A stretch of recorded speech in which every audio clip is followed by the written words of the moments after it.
A banana hack. B-A-N-A-N-A-S. Anyone from that era? I'm gonna have that song stuck in my head all night now. A banana hack. It works. Hello, my Canadian gardeners, cold climate gardeners, and gardeners of the extremes. How are you guys doing today? If you are new around here, my name is Ashley and I'm a soil scientist with a minor in plant science, and on this channel we apply the science to the tips, tricks, and hacks in regards to gardening and plant care. So if you like the sounds of that, be sure to join our crew. And if you are returning, hi, how are you doing? I'm really enjoying our conversations that we're having. No matter how long or short they are, they do mean the world to me. So without further ado, let's get into it. I'm having a lot of fun with this series, by the way, because this is like right up my alley as a soil scientist, but it reminds me of the YouTuber Bunny and her Does This Thing Really Work series. I'll insert like a clip of her doing it. Does this thing really work? Yeah, that. It reminds me of that series. So, banana peels, does this thing really work? Yeah. Anyways, banana peels. This is another one that irritates me just about as much as the egg theory in the amount of people who are perpetuating the lies around banana peels in gardens. So, as always, we talk about the theory, the intended purpose, the science behind what is happening and why it may work, and then the recommendation on what you should do in your garden at home. The banana peel theory blows my mind because some of the claims I've heard is a 0-25-42. That is mind-blowing. First of all, how does a banana have no nitrogen? Anyone who knows chemistry or science knows that nitrogen is literally a building block of, well, living organisms. So, yeah, that right there is a red flag that this is a complete bullshit lie.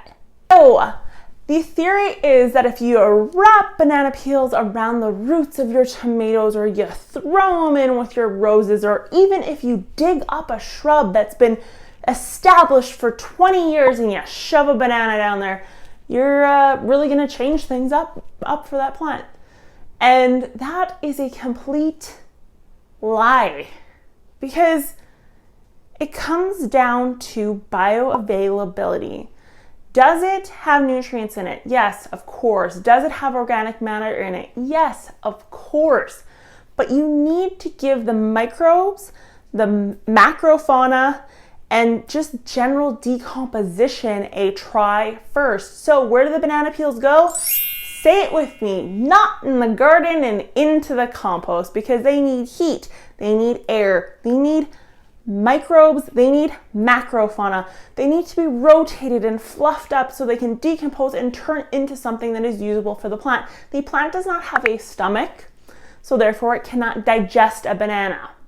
This is literally that simple, and that goes for all these hacks. Common sense prevails, I promise you, all the time.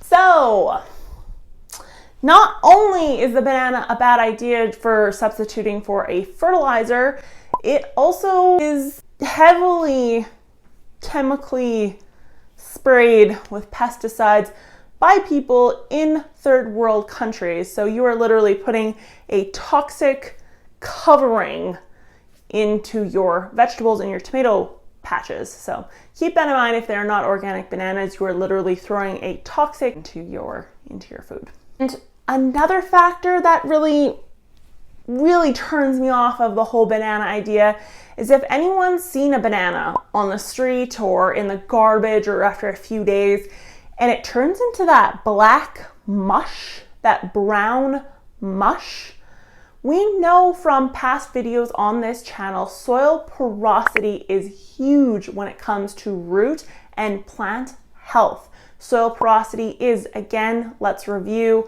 a combination of inorganic, organic, air, and water particles. And if you have a mushy freaking banana in there, it has no air, it has water and mush.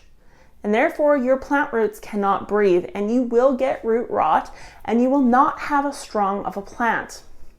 That's just a fact.